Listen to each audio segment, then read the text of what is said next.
तो हेलो बच्चों, स्वागत है आप लोग का मैथ वाले फर्स्ट वीडियो में हमारे। ठीक है, जैसे कि आप लोगों से हम वादा किए थे कि आप लोग का मैथ का इसमें पूरा टॉपिक पढ़ाया जाएगा। ठीक है, जितना कि हम लोग को 2026 के मैट्रिक में काम चला है। ठीक है, तो जिसमें हमने बहुत सारे टॉपिक्स लिखा है, जिसमें पहला टॉपिक आप लोग का बहुपद था। तो चलिए हम लोग क्लास को आगे बहुपद से क्या करते हैं, स्टार्ट करते हैं। ठीक है, हम लोग का टारगेट रहेगा दिसंबर खत्म होते होते हम लोग मैथ को पूरा खत्म कर दें, ताकि आप लोग जनवरी में इसका थोड़ा सा बढ़िया से रिविजन कर सकें। ठीक है, तो चलिए हम लोग इसको क्लास को आगे स्टार्ट करते हैं। ठीक है, तो देखिए हम लोग जो चैप्टर स्टार्ट कर रहे हैं, चैप्टर नंबर 2 है आप लोग का बुक में। चैप्टर का नाम है बहुपद। बहुपद को इंग्लिश में बोलते हैं पॉलिनोमियल। क्या बोलते हैं? पॉलिनोमियल। उधर मेरा टारगेट 60 डे है, मतलब 60 डेज में इसको हमको प्रयास करेंगे खत्म करने का। देखिए बहुपद का अगर थोड़ा सा बेसिक देखें तो बहुपद दो शब्द से मिलकर बना है, बहु प्लस पद, यानी जिसमें बहुत सारा क्या हो, पद हो। ठीक है, अब हम लोग आगे देखते हैं क्या, बहुपद। हम लोग का जो क्लास स्टार्ट हो रहा है यहाँ से देखें। बहुपद को हम लोग 3 भाग में बांटते हैं, यानी बहुपद का 3 प्रकार होता है। पहला रैखिक बहुपद। ठीक है, बहुपद का नाम क्या हो जाता है? पहला रैखिक बहुपद, दूसरा हो जाता है मेरा द्विघात बहुपद, और तीसरा मेरा हो जाता है क्या, त्रिघात बहुपद। ठीक है,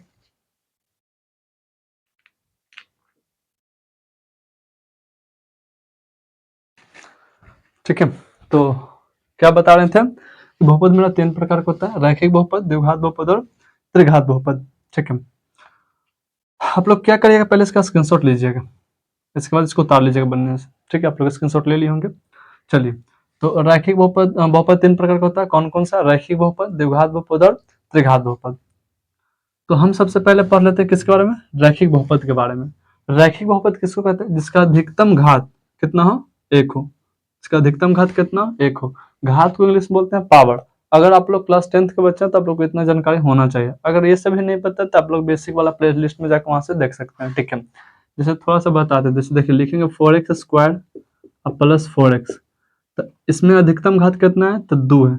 यहाँ अधिकतम घात कितना है, तो 1 है ना, कुछ तो 1 बोल सकते हैं। ठीक है, तो जो ऊपर में रहता है ना उसी को हम लोग बोलते हैं घात या फिर पावर बोलते हैं।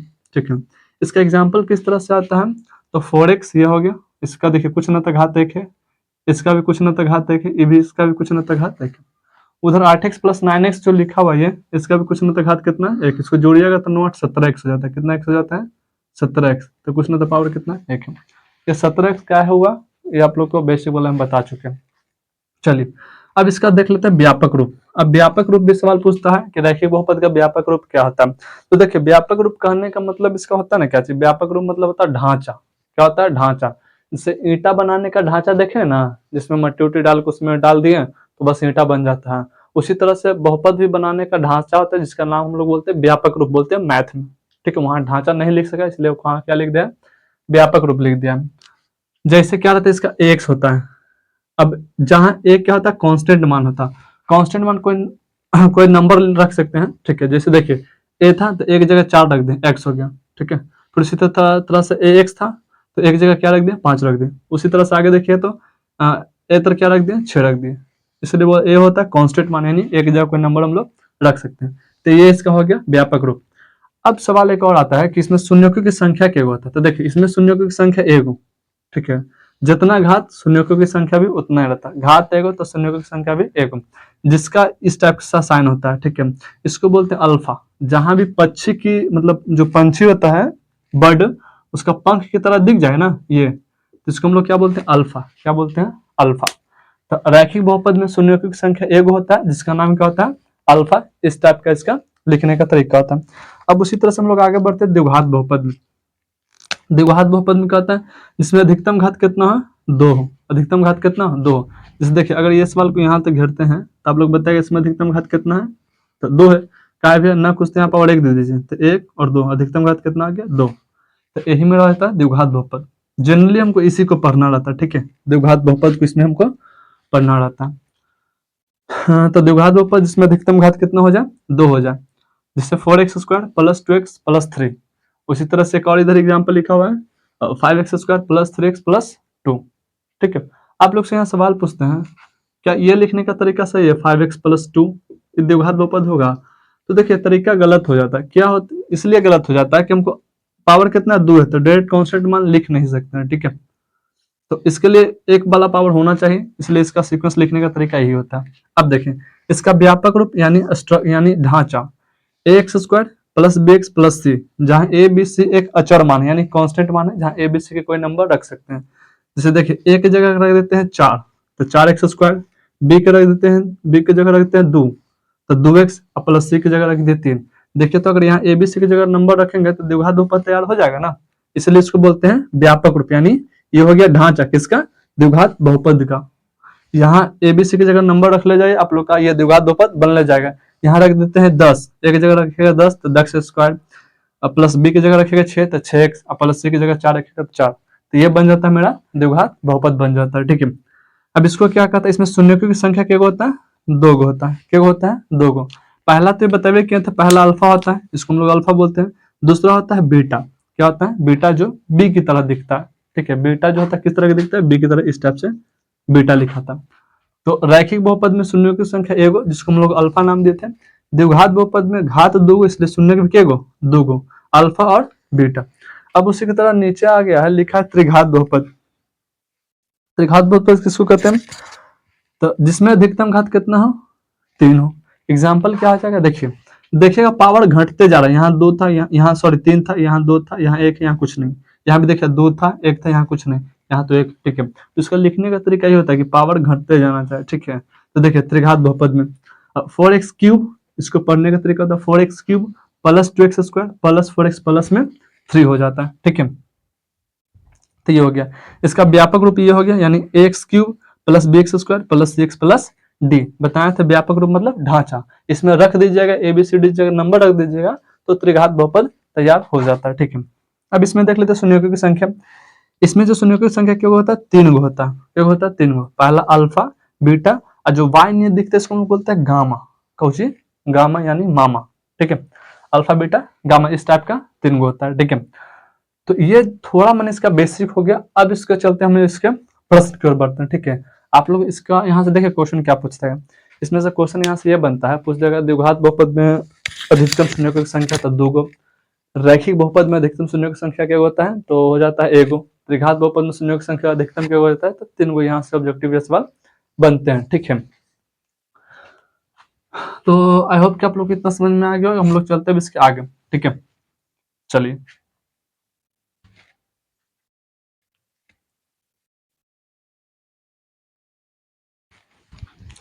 चलिए तो हम लोग आगे देखते हैं।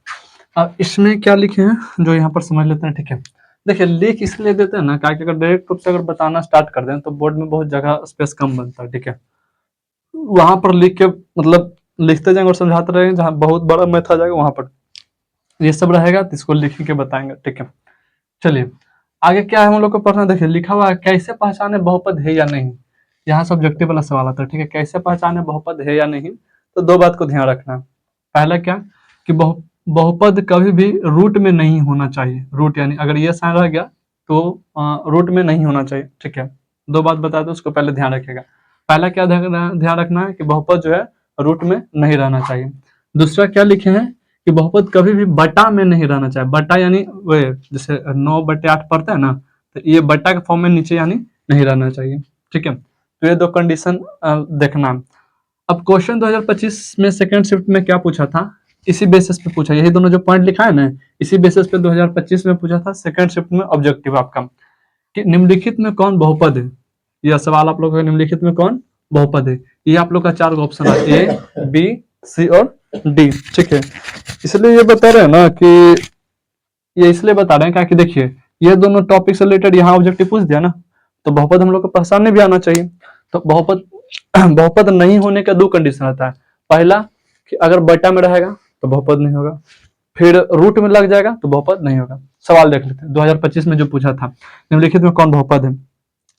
x² प्लस 1/x, देखिए तो ये बटा में ना आ गया, देखिए नीचे बटा में ना आ गया, तो ये बहुपद नहीं होगा। ठीक है, फिर यहाँ भी देखते हैं x प्लस 3/x, यहाँ भी देखिए तो बटा में ना आ गया, तो ये भी बहुपद नहीं होगा। ठीक है, फिर यहाँ देख लेते हैं x² प्लस 2√x, देखिए तो क्वेश्चन में आ गया, रूट में आ गया, तो ये भी बहुपद नहीं होगा। ठीक है, यहाँ देख लेते हैं x² प्लस 4x प्लस 4, हाँ इसमें हमको सब सेटिस्फाइड दिख रहा है, इसमें ना रूट है ना बटा है, तो ये मेरा बहुपद हो जाएगा, बहुपद हो जाएगा। ठीक है, और बहुपद में भी कैसन बहुपद होगा, तो द्विघात बहुपद, क्या है कि आप ही ना बताए थे जिसका अधिकतम घात 2 हो, अधिकतम घात कितना है 2, तो द्विघात बहुपद। ठीक है, तो ये दोनों चीज पॉइंट को याद रखिएगा, यहाँ से क्या आपको ऑब्जेक्टिव क्लियर होता है। देखिए आपको ऑब्जेक्टिव पूछा था ना 2025 में, सेकेंड शिफ्ट में पूछे हुए था, ठीक है। अब क्या नीचे आते हैं सम इंपॉर्टेंट फार्मूला में, ठीक है। 2-3 फार्मूले हैं जिसको ध्यान रखिएगा, इसमें और भी है, उसको हम आगे डिस्कशन करेंगे, ठीक है, डिस्कस करेंगे।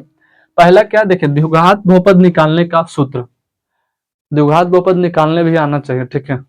तो पहले फार्मूला ध्यान रखिएगा, फिर कैसे निकालना है कैसे नहीं हम लोग डिस्कशन करेंगे, ठीक है।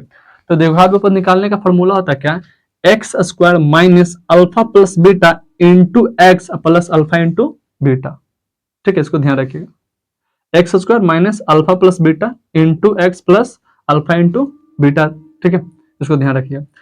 फिर क्या पूछता है कि शून्यकों का योग, देखिए हिंदी में अगर लिखना रहेगा तो लिख देगा शून्यकों का योग, या फिर उसको खाली लिखना ये रह गया तो लिख देगा अल्फा प्लस बीटा।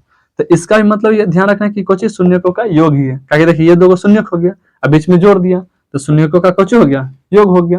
अब पूछ देगा शून्यकों का योग यानी अल्फा प्लस बीटा का फॉर्मूला क्या होता है, तो माइनस बी बटे कोची होता है, माइनस बी बटे ए होता है, ठीक है। ये बी कहाँ से लाए ए कहाँ से लाए बताएंगे, ठीक है, पहले जो फॉर्मूला बता रहे उसको ध्यान में रखना। फिर क्या होता है शून्यकों का गुणनफल, यानी ये शून्य के ये शून्य के, अगर ये बीच में क्या आ गया गुणनफल, तो अल्फा इंटू बीटा बराबर क्या होता है सी बटे ए होता है, सी बटे ए होता है, ठीक है। तो आप लोग इस तीनों फॉर्मूला भी फिलहाल के लिए याद रखना है कि द्विघात बहुपद निकालने का होता है X square minus alpha plus beta into X plus alpha into beta, शून्यकों का योग का हो जाता है अल्फा प्लस बीटा बराबर माइनस बी बटे ए।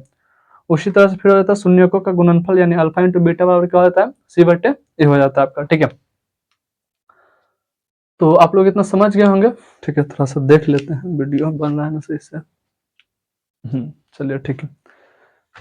अब ए बी सी लाए कहाँ से हैं, तो देखिए कहाँ से लाए, आप लोग व्यापक रूप लिखा था विषय यानी ढांचा, जैसे द्विघात बहुपद के जो लिखाए थे A X square plus B X plus C, उसी तरह से देखिए तो ये वाला लिखिए, लिख देते हैं 4x square plus 2x plus 3, तो देखिए तो द्विघात बहुपद हो गया ना।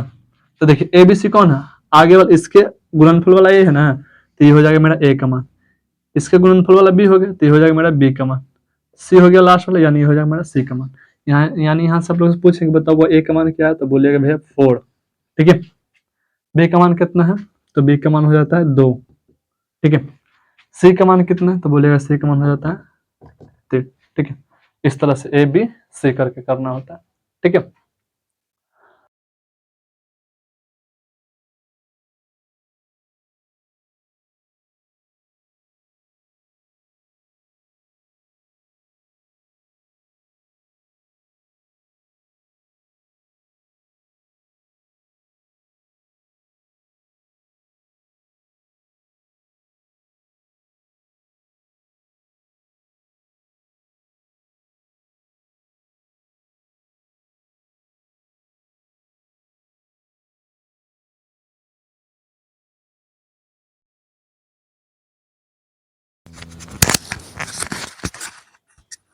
तो चलिए हम लोग क्लास को आगे कंटिन्यू करते हैं।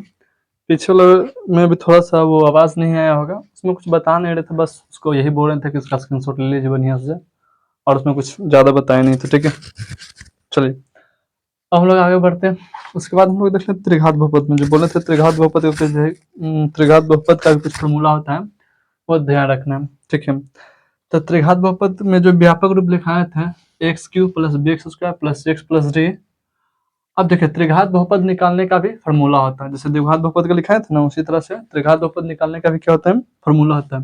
क्या होता है X square minus alpha plus beta plus gamma into X square, फिर plus alpha into gamma plus gamma alpha into beta plus beta into gamma plus gamma into alpha into X minus alpha into beta into gamma, ये सब करके formula इसका हो जाता है, ठीक है।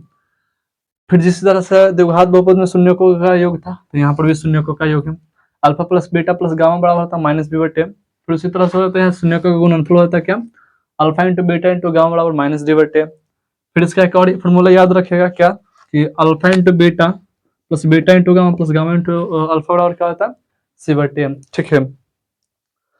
तो यही आप लोग का जितना था बेसिक में द्विघात बहुपद वाले चैप्टर का उतना आप लोग को करा दिए हैं, ठीक है।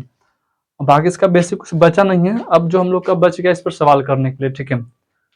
तो इसी तरह से हर क्लास में करेंगे, एक पार्ट आप लोग का बेसिक का रहेगा, एक पार्ट आप लोग का सवाल का रहेगा। 2 पार्ट में हम प्रयास करेंगे हर एक चैप्टर को खत्म कर देने का, ठीक है। देखिए पढ़ाने के लिए और डेप्थ तक पढ़ा सकते हैं, ठीक है, लेकिन ज़्यादा डेप्थ तक जाएंगे तो फिर वही गड़बड़ी हो जाएगा, ठीक है, कि सिलेबस पूरा नहीं हो पाएगा टाइम पर। आप लोग का ज़रूरत भी इतने तक है जहाँ तक सवाल बन जाए, बस ये याद रखिएगा। बाकी ऐसा फॉर्मूला इस पर कुछ प्रश्न आएंगे वहाँ पर हम लोग कर लेंगे, ठीक है। तो ठीक है, हम लोग का फर्स्ट पार्ट ये वीडियो का रहा है, इसमें हम लोग पूरा बहुपद चैप्टर का बेसिक को कवर कर लिए हैं। अब एक पार्ट इसका और लाएंगे जिसमें हम लोग का क्वेश्चंस रहेगा, ठीक है। द्विघात बहुपद से कैसे क्वेश्चन बनते हैं, द्विघात बहुपद से आखिर क्या क्वेश्चन बनता है, ठीक है। फिर इसमें एक पढ़ना हम लोग का ये पीएक्स और जीएक्स वाला भाग विधि वाला, ठीक है। तो हम लोग उसको सब कवर कर लेंगे क्वेश्चन वाले वीडियो में, ठीक है। तो ठीक है, आज के लिए हम लोग इसमें इतना ही रखते हैं, हम लोग मिलते हैं नेक्स्ट पार्ट में। आज के लिए क्लास इतना है, तब तक ले जय हिंद, जय भारत, वंदे मातरम।